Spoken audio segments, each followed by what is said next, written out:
up too much time, but if people want to grab a glass of wine or a cup of tea while I'm talking, I will not be offended. The star of the show is Gill. Thank you for joining. The event tonight is in place of what would have been one of our in-person meetups for the ZAS Professional Women's Network. By way of a reminder, the network is for current ZAS mums and their friends. So there's a few friends online tonight. So thank you for joining, friends. So it's for ZIS mums who are working, for those who are on short, medium or long-term breaks. I hate the term trailing spouses, but apparently that's a used term. So we have a lot of trailing spouses who follow husbands over to Zurich and perhaps have left jobs but still want to keep in touch with women in the professional sphere. So we're focused on sharing connections and resources and support among the group, and we're also finding ways to support the ZAS community and its students as well. We have a small steering committee, and if you're interested in joining them, please let me know. But on to tonight's topic. It's about women in the workplace. So it's certainly been a really momentous couple of weeks for women, with Kamala Harris becoming the first woman in the White House. I think I was certainly surprised at how emotional I felt about that. And of course, she's also the first ever Black, Indian and mixed race vice president. So that's something to cheer as well. On the flip side, it appears that the UK Supreme Court is going to be left with only one female justice, with the news that Lady Black is going to retire. But back to the US, women have made several gains in the election. There's a string of firsts down the ballot, and they're really nudging up representation in both the House and the Senate. But it bears noting that women still only hold a quarter of seats available, even though they are more than 55% of the population in the US. Some good news from Afghanistan, which is not something that you hear very often, but mothers' names are to be added to children's ID cards in that country after a 3-year campaign. Meanwhile, in Poland, women are fighting for the same healthcare rights that they're afforded to women across the European Union. And in the United Arab Emirates, they're scrapping laws that defended honour killings in a major reform of that country's criminal law. So as ever, progress toward more equality and diversity feels a little bit, a couple of steps forward, a couple of steps back. But this evening, we're going to take a step forward as the Professional Women's Network, and we're going to hear some really hopeful messages and useful advice from Gill Whitty-Collins. Thanks for joining us, Gill. Gill is going to be interviewed by a ZAS PWN member, Michela Ratti, who I'll introduce briefly to you now. Michela's a very intelligent looking professional journalist in the red with the glasses. She's also a brand strategy leader with a track record of developing digitally led analytics supported consumer engagement campaigns. And she's worked for some really impressive global brands in FMCG, retail and e-commerce. She's worked for the likes of P&G, eBay, Gucci, D&G, Hugo Boss and Salvatore Ferragamo. So if you want to borrow a handbag, I would suggest Michela might be a good person to go to. Michela has a daughter in the lower school in grade 2, and Michela's also on the steering committee of the PWN. So before I hand over to Michela, there'll be an opportunity for questions. And if you have one that comes to mind during the conversation that Michela and Gill are going to have, then please add it to the chat, but we'll also open up for questions at the end. We'll also be recording tonight's event. On that note, thank you, and over to you, Michela. So good evening, everybody. And I am thrilled to be able to have this conversation with Gill here this evening. Gill and I worked together in Procter & Gamble, where I looked up to her immensely when she was the general manager and eventually became the executive vice president for a femcare category. She's also one of the few women who's worked in the male-dominated beauty businesses. Just to give you a sense of Gill's character and her grit and her drive, then Gill grew up in Liverpool. She went to the state school system, so the comprehensive school in the UK, which is run by the state. It's not, funnily enough, the public school is not the private school. Everybody gets confused with that in the UK. She managed to get into Cambridge. The reason I'm saying this is that Cambridge and Oxford have a particularly low intake from state schools. They tend to prefer candidates from private schools, and you have to be the best of the best and very determined to get in. Gill studied literature in Cambridge before her dazzling career in Procter & Gamble, and then she is now currently the author of a best-selling book. I can say that. It's sold out in Amazon in the UK. It's sold out in Amazon in France. She is a speaker and she is an equality warrior. So luckily for us, she's channeled her energy and her drive into smashing to bits that glass ceiling, but also in recruiting feminists, because Gill is one of 3 girls. Her dad clearly encouraged her with confidence and drive. And part of the whole theory behind the book is also in encouraging men to see what's in it for them, to encourage diversity at work. But rather than me talking, I'm going to kick over to Gill to talk a little bit more about Gill. Why did you decide to write this book, and why did you give it the title of Why Do Men Win at Work?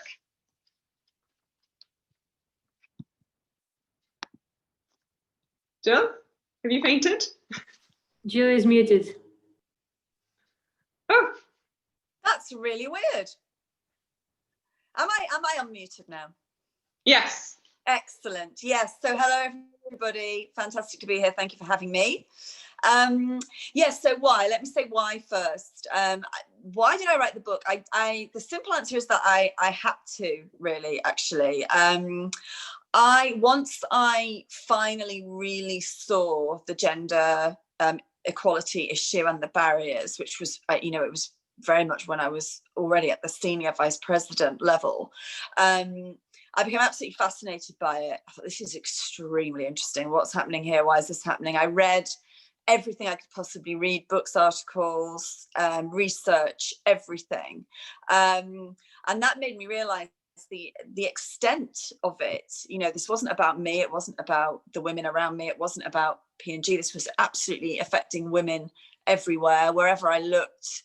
Any business, sport, politics, whatever, 90% plus of all the leadership roles were held by men, just, everywhere. It was affecting women, every company, every organization, every society, everywhere in the world. So I thought, wow, this is a massive issue. And I made myself a promise at that point that, when I left P&G, that I would write a book about it.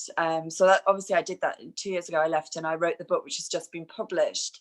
And obviously it's not been an ideal year to launch a book, as you can imagine. It's not been an ideal year to do many things, but I have to say, I think it's even more relevant now, in the midst of this pandemic. I think we were absolutely stuck on gender equality before. I don't care what anyone says. I know we'll talk about that. We're in reverse now. So that's why it was really kind of, something that I had to do. The title, the provocative title, obviously it's called Why Men Win at Work. And, everyone says it's provocative. I'm not denying that. But I think it's really interesting, actually. I think it's really interesting that we find it so provocative, because actually, in reality, it's just a statement of truth, isn't it? They do. I mean, when we look at the facts, men do generally, overall, in most cases, win at work. And I think it's fascinating that we find it very provocative to come out and say this and pose this question. I always say, I think we're way too positive, patient, and polite about gender equality, and I think that's the fact that we find it provocative to ask the question why men win at work shows that. So I guess I understand some people think when they see the title that it's going to be a bitter attack on men and the fact that they win and why they do that, but actually it isn't at all. It really wants to understand, why does this happen? Because the reality is we need to understand why. in order to fix it. And it's very much, anyone who's read it will tell you this is a book absolutely that's written for men too. I think that's a good point, that it is. I mean, I've read it and it is very much for men too, but can you sort of like share, I know you put so much research into this book, so share some of the numbers behind where we are today and why it makes sense as well for men to push for equality, because it's not a charity, is it? There's some very sound business statistics behind engaging women more and having a greater degree of equality in the workforce leads to much, much better business results. So can you share that? Yeah, no, absolutely. I mean, I do actually get quite livid when I see people talking about progress. I remember earlier in the year, the Fortune 500, celebration of the record number of CEOs. It's 7%. I mean, I just find that actually irresponsible, because people take out the message that, we're getting somewhere and we're not. We see one female CEO, a female prime minister managing things quite well, one fantastic, but one in history, US vice president. And people go, well, it's all fine, we've sorted it. We just absolutely haven't. If you look at the data, it's absolutely clear that it's still a major issue. As I said, 90% plus of the leadership positions in the world are held by men. 24% of parliamentary seats worldwide only 24% are held by women. 25%, only 25% of everything you see, read, hear about in the news, whether it's radio, newspapers, whatever, is produced by or about women. 17% gender pay gap, pretty much wherever you look, every country, everywhere, it's the same. 3% of global venture capital funding goes to women, despite the fact that there are a lot of women founded business trying to get that money. So I mean, I can go on, but it's absolutely clear when you look at the data, rather than just the occasional video image of a woman or something on Instagram. The data is very, very clear. And I find it incredible, really, actually, when you step back. We're 50% of the population. We are absolutely 50% of the intelligence, the capability, the leadership ability. There's tons of data. There is no ability gap between the genders, and yet we're not. We've got absolutely no share at all of the leadership or the decision making. And I think that it's a major problem. It's a major problem for the world. And as you say, this is. We want our share because we want our share. It's proven that businesses are stronger when they have an equal and diverse leadership, and that society is stronger and the world is stronger. So it's absolutely in everybody's interests to get on side with this. Absolutely. Well, as a mum to a 7-year-old girl, obviously it's top of mind, because if I think about the progress that we've made so far, which, as you say, it's been pitiful, I just hope that by the time she grows up, it's going to be better. So I think probably in the light of that, you do go into quite a lot of detail. You've studied what are the behavioural traits. And I think the first one that comes to mind is this whole confidence versus competence equation. And I've heard it played to me so many times about a man who could be completely incompetent, is a big word, but let's say challenged, and yet his confidence will just allow him to carry it all through. And I think you were saying somewhere about in a room where there was a question posed about breastfeeding, that the man in the room actually stuck his hand up and answered the question because he was confident and he didn't have a problem speaking about it, and all the women were feeling rather shy. So tell me more about this confidence versus that is one of my favorite stories. It makes me laugh every time. His logic was no one else put their hand up. He'd watched his wife do it for 3 months, but none of the women who'd actually done it put their hand up. Fascinating. Yeah, so I talk a lot about the confidence versus competence equation, and I this is so important. It's such an important driver of why men win, and you could discuss this alone for hours. But here's the reality: we all like confident people, right? We are all very drawn to confident people. That's very human. It's very, very natural to be so. So when somebody projects confidence, they inspire confidence. We are confident in them. And the opposite is true. If they don't project confidence, we don't feel confident in them. So it's just very human. But obviously the problem is that for so many reasons which start in childhood, men are generally, you have to generalize, by the way, this is a big caveat at the beginning, you have to make generalizations to have this discussion, so forgive me for that. Men are generally more confident than women for all those reasons, and what that means is we can so often, all of us, not just men, we can so often miss the competence. So we can miss the competent person and we don't hear their competence because they didn't have the confidence to project it or even to put it forward at all. And we choose the confidence because it is so attractive. And I think what's really important about this is, there are some people, who think, obviously, yes, of course, that there's incompetence, but in general, there's some competence. It's just being massively carried by the confidence. I think what's important to remember is, for me, confidence, it's not a dirty word. It isn't a dirty word. And I do think it's something that, we can learn from men in general who are confident. I think what men generally know is that you don't wait to be perfect in order to feel confident. And they know that there's no point waiting to be perfect and to have the perfect answer and to be absolutely sure that you're not going to make a mistake in your numbers or whatever. Because perfect doesn't exist. So they know that if you wait to be perfect to be confident, you're going to wait forever. So I actually think women have got quite a lot to learn about confidence and about how to actually learn to feel and project confidence, even though we may have far too much of an attachment, perfectionist syndrome, as I call it. Oh goodness, talk to me about it. Yeah. I have a lot of empathy for that. Oh, yeah.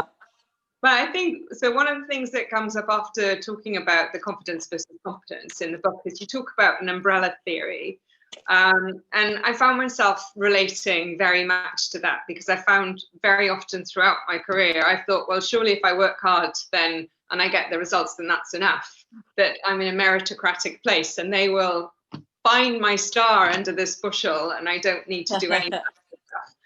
So can you explain to us a little bit more about why perhaps my thinking and logic in that was flawed, and what have you seen in your research? Yeah, let's talk about the umbrella theory, because this is a really, really important. Actually, that a lot of women have written to me after reading the book, and men separately, but probably the biggest one that they all come back to is, I'm going to remember the umbrella theory now for the rest of my life. But yeah, what you just said, I do the work that should speak for itself. I mean, obviously I have mentored, coached, trained, managed hundreds and hundreds and hundreds of women over the far too many years of my career, and I cannot tell you how many women have said exactly that to me, and I used to say it. And women do in general believe in the myth of meritocracy, while men, they think it's laughable. They actually laugh when I tell them that women believe this. They will actually laugh. And where the umbrellas come in is, for the way I think about it is, as far as our bosses are concerned, they're above us. All our bosses can see is everybody working under an umbrella. Everyone's under this umbrella. They can't see the work because they've got work to do. They're not spending their entire time tracking what work we're doing. They don't see the work. They just see the tops of the umbrellas, unless we open up the umbrella, put it aside, invite them in, invite them to come and have a look under the umbrella at the work that we're doing. It isn't enough to do the great work if nobody sees it. And I think what men generally know much more than we do is that not enough to do great work. The work you're doing needs to be visible. You need to be visible. You need to accept that you're going to have to invest some time in making the work visible and making yourself visible. So that's my umbrella theory. That's so apt, actually. I was thinking when you were talking about it as well, just drawing parallels with my personal life and thinking about my partner and how we will make an awful lot of noise about everything that he'll do around the house. So I'll be, oh, I've been so busy today. I've done this, this, and this. It's a classic. So I think it's probably hardwired into them from an early age. You know, I don't know when I think they've obviously, you know, in general, they've been in this jungle called work a lot longer than women. I think they've learned some laws of the jungle that we're only just starting to learn. But what you just said reminded me, I learned this lesson when I was a director in the UK, and it was a tough lesson, but you know, I'll never forget it. And it was exactly that. I was the director. I was working on the beauty business, and I was doing a very good job. You know, my results, I had very strong growth, 10% growth, and there were other directors. Obviously, they were all men running other businesses, and they were always having crises. They were always calling crises on their business and hauling the general manager, you know who the general manager was, or hauling him into meetings to discuss the crisis and solve the crisis. And I remember watching, thinking, well, A, I don't count that as a crisis. I've managed 3 things like that already today. And B, I'm doing my boss a real favor because I don't bother him with that. I just get on and manage it all. And, you know, so that he has got spare time to work with all these other guys who are having crises all the time they can't cope with. So that was my mentality at that point. Gets to the end of the year and it's rating time. You know, guess who's got the best results on paper by a long way? 10% growth, and everyone else is like flat to declining. Guess who absolutely gets nowhere near the top rating? And massive learning for me. And, you know, I had a big chat with my boss, and, you know, he said to me, well, the thing is, I see your results, but I didn't see any of your work. And to be honest, I think it must have just been pretty easy because I never saw you and you never seemed to have any problems that you needed any help with. Oh, yeah. That's my idea, is when I learned my umbrella theory. Absolutely. So then talk a bit more about the women that win at work. What is it that they're doing right? What is it, you think? And why isn't there more of a sisterhood effect? I mean, I honestly was hoping to have more of a girl power. I think listening, I'm completely naive. You know, so let's talk about the women who win, then we'll talk about the sisterhood. You know, in the book, I call them the women who win at work, the Super 7%, I call them. They have a lot of things in common. They're obviously very, very different women, very different profiles, but they have a few things in common that I quite, you know, some of them quite in awe of. One of them, I hate to say it to everyone out there, not a single one of them is also trying to be COO of the home. All of them are not carrying that unpaid work burden at home, and not even carrying close to 50% of it. They either haven't had kids, maybe even not a relationship, a permanent relationship, or they have a partner who has taken that on themselves. They've taken on that COO role and they've sacrificed their own career progression for it, or they have very, very, very few of them have just hired the hell out of help, and they've hired the hell out of, you know, nannies and cleaners and cooks and all of that stuff. No, I cannot find you an example of a woman. I could not find you an example of a woman in that Super 7% who's reaching the real top levels, who is also doing 80% plus of the housework, cooking, cleaning, childcare, like most women are, and are even more so during COVID. So that's one big thing they've got in common. And, you know, huge thing I say to women is, if you do want that kind of career, and I know not everyone does, but if you do want that kind of career, do not try to do it all. Just don't try to do it all, because I can't give you an example of anyone who can. Second big thing they've got in common is they all have strategies to manage men, particularly men in meetings or in interactions. They've all realized that there are things that work and there are things that don't, and that confrontations and all of those things need to be avoided and things managed offline. And they basically manage men and manage those interactions in a way, I hate to say this, that is very, very conscious of the ego and of the effect of anything they may or may not do. All of them very, very conscious of that. Different strategies. Some use humor, some use more gentle approaches, but they all are very aware of this. And I find this fascinating, by the way. I wonder how many men go into work in the morning thinking about their strategies for managing women. See if we can find one. And then the third big thing they have in common, and I think this is the thing I'm most in awe of, is the self-awareness. Their self-awareness, and from a very, very early stage of their career, absolute knowledge of their strengths. They know their own strengths. They know what they're brilliant at and what they're not. Hanneke Faber says, I know what I'm good at. I stay away from the rest. They know their strengths and they focus on that. And they also focus on, this is me. They do it authentically. They don't try to change. They don't try to fit into a culture, because they know that trying to do that is going to mean that they're not leveraging their own strengths and they're not showing up authentically, and that ultimately is not a path to leadership, because people smell inauthenticity. And what they all said was, if I'm in a culture and I'm using my strengths and I'm showing up as me, and they value that and leverage that, then I stick like glue to that culture and I stay with it. But if I'm not, I don't try and change. I stay focused on my strengths, focused on me, and I walk away and I find a culture where I am valued. And I think that is so, so, so important. I know many of us, I certainly did not have that self-awareness, and I certainly have tried to, dig it out in a culture that absolutely wasn't working for me, and even tried to fit in and copy all those mistakes.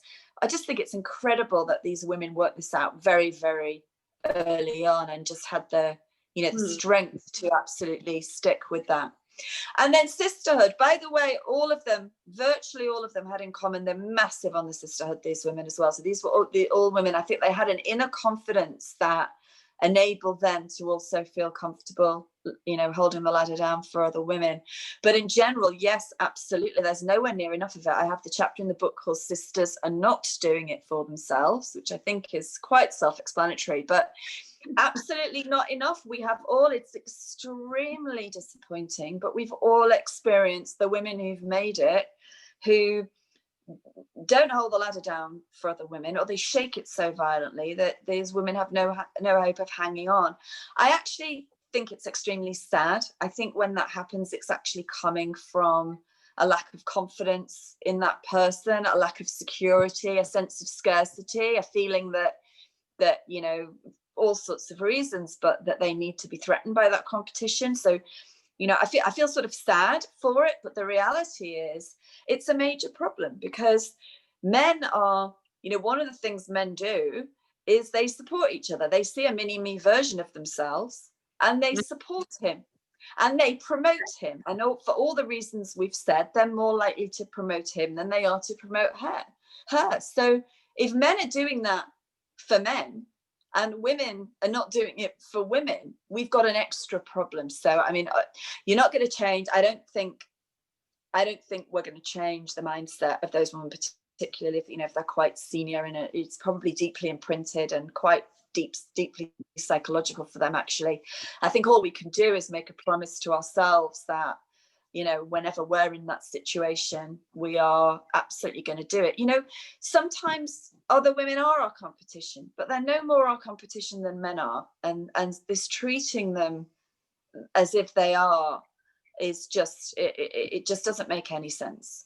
So I think we just need to all promise it to ourselves and, you do see some fantastic examples of sisterhood. You know, networks like this, I think it's really, when women get to that top level, we really need them to remember that stuff.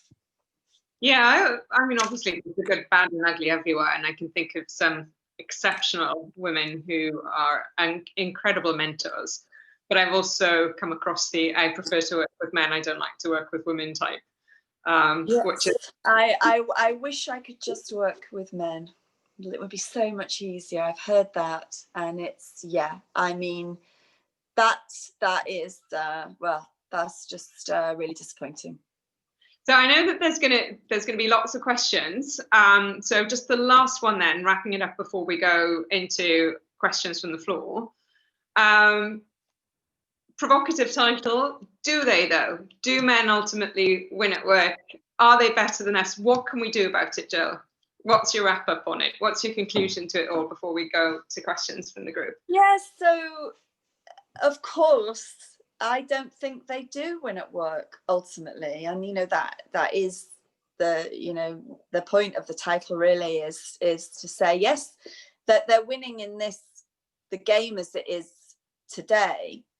But if we had a much more equal and diverse world, if companies and organizations and societies were, you know, truly equal and diverse at the top in every way, by the way, obviously not just in the gender sense, they would be stronger. All the data says they would be delivering stronger results. Societies would be stronger, people would be happier, by the way. Couples have more sex. That's another one to throw in there. It is absolutely, they're winning within the current context. But you know, my question, and the question I pose to men in this book is, would you rather be coming out on top of your current business with the results that it currently has, or would you rather be seeing much more equal opportunity and be part of a leadership team in an absolutely flourishing business that's fueled by the diversity that you have brought in? And I think, you know, surely any sensible person has got to see that winning ultimately is more, you know, is flourishing. I also would say that, you know, that's obviously the business case, and the business case is very strong, but I don't think men are winning personally. I can't tell you how many men have written to me and said, Jill, I really wish, because, you know, I've been very vocal through COVID about how much women are taking on even more. And I've had a lot of men writing saying, I can see this. I would really, really like to do my share at home, but that is absolutely not supported by my employer. My employer is, you know, very understanding of the women on the team who have, you know, kids or people to care for. Absolutely not about me. The expectation is that I've got someone who's taking care of that, and I can still deliver, and I can still deliver everything on time. And I think that is, you know, so many men telling me, I would like to spend more time with my kids. I would like to spend more time with my family. I would like to do my share of all of this morally, but also because I would enjoy it. I am absolutely not enabled to do that. So I think that they're not winning. Ultimately, they will tell you, I'm not really sure that I'm winning here. So it's a big point of the book to reframe what winning really looks like. Not leaning in if you don't have the support, obviously. Yeah, exactly. I mean, I think, you know, truly, you know, how many companies truly have gender neutral parenting policies? Truly. And if they do on paper, how many companies truly accept and embrace when all genders take them up? Or are they actually really mum policies that, you know, they don't really expect a father to go off and take? And I think there's just so much work to do, but it's all doable. If everyone buys in that it's going to be a better workplace and a better world, if we do, we can do it. Jill, we've got some great questions coming in. Thank you so much I need to get back to you about the one that I've got one first. I can jump in because I'm one of the hosts. So you mentioned sex, and my husband's sitting on the couch over there, and his ears perked up. What was it that you said about having that if there's more equality, there's more? Is there Yes, more sex? yes. If there is more equality in a relationship, so basically equality in the sense of, you know, the way that if both partners have a career, it's obviously an if, but if they do, if they basically manage that equally, which starts with, you know, 50-50 at work starts with 50-50 at home, it absolutely has to. If they're also sharing the unpaid work responsibilities at home, cooking, housework, childcare, homeschooling, all of that stuff, there is data that says there are many, many benefits, but there's absolutely data that says that that couple have significantly more sex. I think that's a great selling point, Jill. If there's one takeaway from tonight, I think that's a great selling point. I just want to. I do say in the book, when I share that data point, I do say maybe I should just pack up now and stop writing. So I snuck in my question. We've got a question from Maria. She asks, this is quite a tricky question actually, Jill. How do you explain the behaviour of some women who might criticise other women because of their politics? So perhaps the women who are being criticised are Democrats or more left-leaning in their political thinking, and they don't see how important the steps forward are for gender equality. So I'm not sure I fully understand the question. Maria, are you able to come off mute and maybe you can talk to Jill directly? So you were talking about the behaviour of some women who criticise others for their politics. Are you still there, Maria? Can you hear me?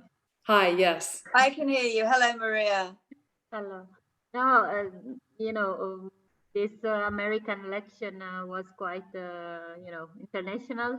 So I was just talking regarding the good news regarding Kamala.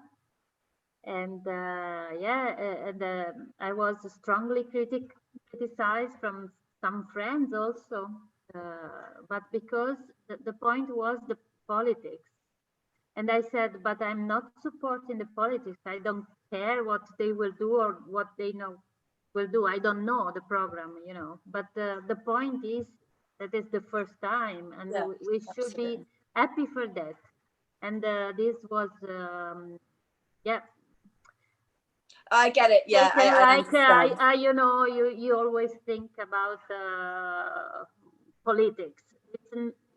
Because otherwise you would have said the same about Angela Merkel. Yeah, no, I understand the question, and obviously, you know, I get that a lot, and you know, it to the point that it always makes you think twice before you post anything. Obviously, I posted this week about Kamala's the speech, because I thought the speech she made about her mother and about, you know, not being the first woman vice president, but not the last. I think it was a fantastic speech, and I actually, the best I've seen her give, which is a separate conversation, by the way, because I think she was confident and relaxed in a way when she made that speech that she hasn't been able to be before. And I think that's the power of creating an environment for a woman where she feels comfortable and relaxed, because I think you get a completely different performance, separate conversation. But yeah, I did think twice before I post it, because I thought, you know, I know that people will not be able to separate the point about this is the first woman who's ever held this position, despite us women being 50% of the world and 50% of that country, and they'll be unable to separate that from the politics. And I think that is a real shame, because it has nothing to do with the politics. It's a really important moment for women. I think, honestly, you know, all we can do is just, you know, is not be bullied out of making the points. And, you know, if anyone ever comes back to me on it, I say, look, you know, I've literally said I'm absolutely not interested in the politics of this. I'm just interested in this. And if you want to have a conversation about politics, that this is not the place for it. So I think people use anything. You know, when people want to win an argument, some people use anything. And, you know, some people they'll use race against people, they'll use sexuality against people, they'll use gender against people. That's all they're doing. They're just trying to diminish something, and we just need to just ignore it and keep celebrating anyway, because it's an immensely important moment. Thanks, Jill. So another person, Agatha, has asked in the chat today, there are actually opportunities for well-prepared women to jump to higher management positions, but sometimes they'll actually decline the opportunity. I've seen that happen. So what do we have to do or change to help make those women actually take that leap forward and say yes to those higher management positions? Yeah, I mean, obviously it does happen sometimes, right? Of course that happens sometimes, but the data is that, you know, ultimately, you know, at the start of careers, women are at least as likely to want to reach the top levels of whatever organization they join as men are. And then with every year that they work in that workplace, that enthusiasm erodes. So I think the question we have to, you know, sometimes, you know, a woman just doesn't want that. That's absolutely cool. You know, equality is not about forcing the same thing on everyone. Equality is just about having the same opportunities and you know, not having different barriers put up. So if somebody genuinely, that's not what they want, that's absolutely cool. But I think, you know, if women are saying no to an opportunity to advance, I think the important question is, you know, for that woman is why? You know, why don't you want that? Let's have a discussion about that. And, you know, not in all cases, but in many, many cases, the answer will be that the trade-off that is required versus the rest of their life, their personal life, their family, if they have it, is just not one that they want to make. And there's the whole push versus pull phenomenon, right, which is a very interesting theory. It's not my theory, but I think it's a very good one, which is that you know, if a woman has a family, she's always being pulled to that family. There's always that pull, but most women will, if they're interested in having a career, they will resist that pull if they are enjoying their work and feel like they're valued and leveraged and supported and fairly treated in their workplace. But if you add to that pull the push, so if you add to that the frustration of not being paid the same for the same work, or not getting that promotion when you truly felt that your results and your performance and your competence and your capability deserved it, seeing somebody get something that, you know, you really feel that you deserved it more, all of those things, all of those push factors can combine with the pull factor to make a woman decide that she is gonna give in to the pull. So I think it's just really important to ask, you know, why, what is it? And you know what, it may be that in the moment where the woman's offered the massive job, it's actually too late to salvage that woman, because these are things that perceptions and experiences that have been building over many, many, many years. And she's done, and she's like, you know what, you're not going to convince me that that's worth it.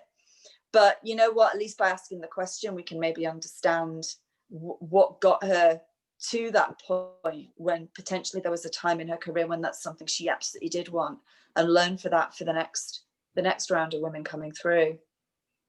I think I just want to jump in on that also, Jill, because I know that you talk a lot about culture in your book, and the importance of culture. And I think because we've got a few people who are in HR on the call as well, I think that it boils down to very often hiring for fit will mean also hiring for fit with the boys club, as it were. No? Or can you give us some more perspective? I know that you really dive into this a lot. So yeah, no, I mean, I firstly, you know, one of my recommended actions in my to-do list is we should ban the F word, right? The F word fit, when we recruit, when we promote, when we allocate jobs. I mean, if you think about it, fit is the absolute polar opposite of diversity, right? It's by definition, if we feel, oh, they feel like a good fit, what it means is we're looking at a little bit more of the same.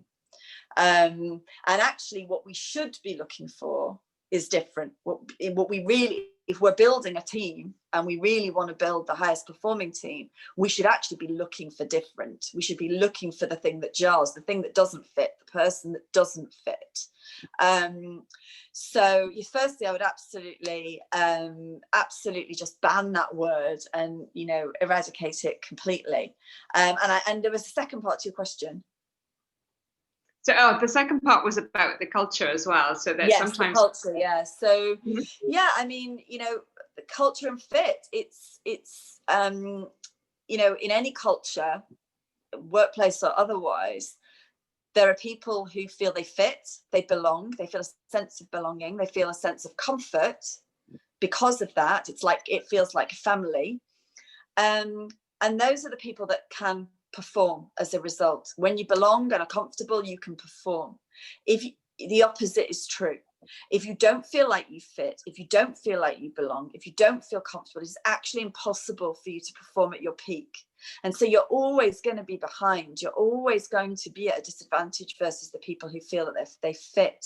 And, you know, one of the things people try to do, it's very natural, tempting, is to try to fit in. So they copy to try to fit in.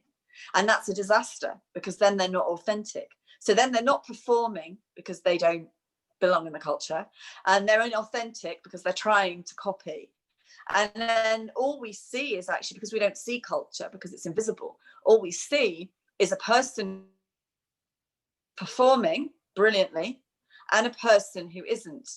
But actually what we're not seeing is that this person isn't better than this person. They're just more comfortable. They're just more comfortable in the culture. They just fit. So we have to be really careful with culture, and we have to really make sure that it's not dominated by any one group of people, whether that's men, whether that's middle class white men, whatever it is, because it is an absolute certainty that only the male dominant, that only the dominant group, maybe men, maybe otherwise, will be truly able to perform in that culture. So it becomes a self-fulfilling prophecy. And then you get into situations of, well, you know, we brought some women in, but they just didn't perform. It's like, well, did you really look at whether the culture was enabling people? Oh goodness, yes. Sorry, Melinda, I didn't mean to jump in there, but I thought I'd take the build on that other question. Michela, don't apologise. I don't think men apologise anywhere near as much as women, so no apology needed. Somebody in the group, Cassandra, said that she's observed exactly this in my workplace. So she was talking about policies that seem to be potentially more for women than true flexible working policies for anybody in the workplace. It's considered okay for a woman to say she needs flexibility to support a family, but potentially men's request for that is viewed somewhat less positively. Jenny asked the question, especially for younger women starting their careers, and I hope Jenny won't mind me saying, I think I know why she might be motivated by that question, having a young woman about to start her career in her family. Especially for younger women starting their careers, where should they look to work where they will be fostered rather than kept down? Are there any companies that are doing really well on this front, Gill? I'm not aware of many that I would say that would meet my standards of doing really well, because for me, I have very high standards here, right? My standard is 50-50 at right up to the top levels. Yeah, that is, you know, I am very simplistic about this. Women are 50% of the population, intelligence, capability, and leadership ability. So I want to see them at 50% at the top where the decisions are made, right? So I don't see places that are really there, and I'll often see companies posting that they've won a diversity award, and they're very proud of their amazing equality, and I will immediately ask them, oh, does this mean you're 50-50 at the top levels? And I get absolute stony silence in response. So there's nobody that I can say yes, go there, because they've got it sorted. And there are obviously some industries that are more stronger for women than others, publishing, for example, but you know, you don't necessarily want to be a publisher. So, and they, by the way, would say they have a diversity issue the other way. So I can't give you a, yeah, go here, they're amazing, but certainly you need to go somewhere with good intentions, because at least that's the start. And, you know, hopefully we'll see those good intentions turning into more and more action. I think Unilever for me would be an example of a company where they're not there yet. They're not there at the top levels, but I truly believe in their intentions. They have managed to get 50-50 to quite a senior level in the organization, not to the very top, but, and I do believe that with their intentions and with the plans they have in place, I think they have a chance of getting there. And there are some incredible people there who are very, very committed to this. It's one of the legacies that Paul Polman left behind. The question there was Unilever. A big fan of what they're doing, but I'm not going to tell you that they're there yet. The big thing I would say to a young woman starting now, there were two big things. One is awareness.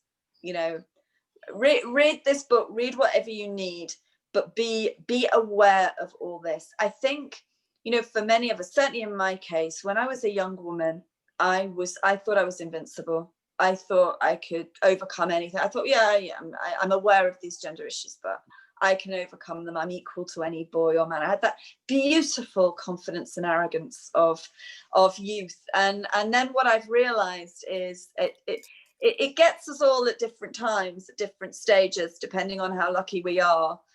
Some women, it hits them early, some later. But if you want to progress the career, it will get you, these things will get you in the end. So the best thing you can do is be aware of the barriers from the start.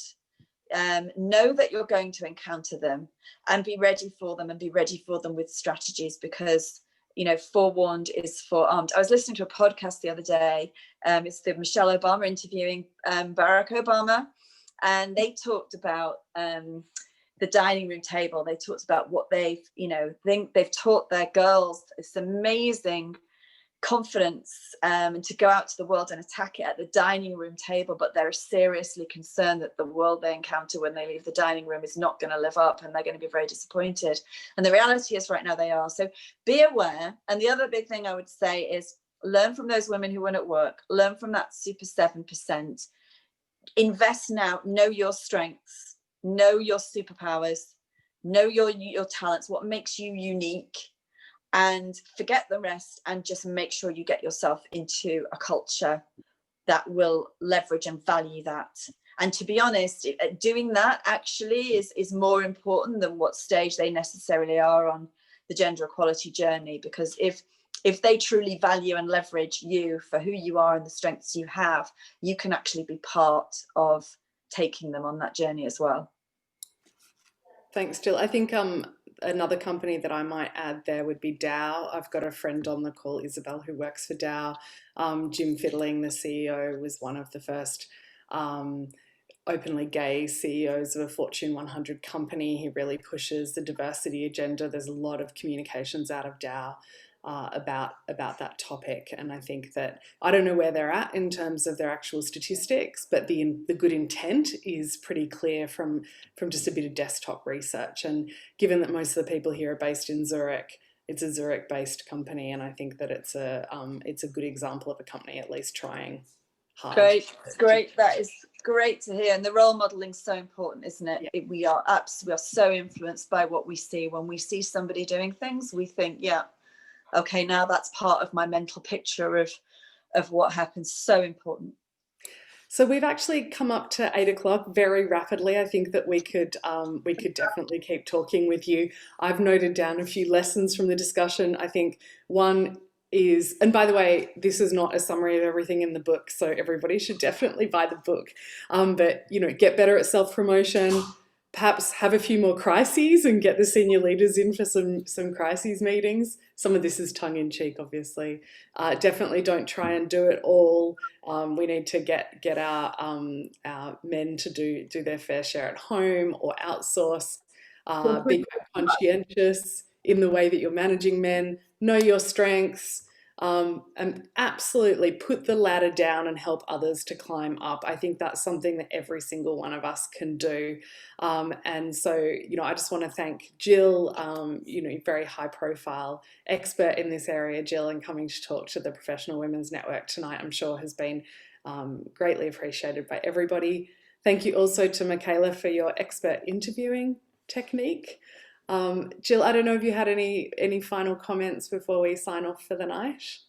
No, just to say thank you so much for having me. It's been, a pleasure to be here, and I know, you can talk all night about it, but I hope that's, given you some things to think about, and yes, some tips. I think the biggest thing for me is this isn't going to be fixed by women, and it's not going to be fixed by men. Everybody's got work to do, and everyone's got stuff to learn here. And isn't that exactly the way it should be when we're talking about equality? So I think we all just need to dig in. But I really do guess my final plea would be, don't be positive, patient, or polite about this. When you see it, when you see things celebrated as progress when they're not, let's call it out, because being polite about this, I don't think it's got us stuck, and I think we need to shout where there are issues, and we need to demand some action.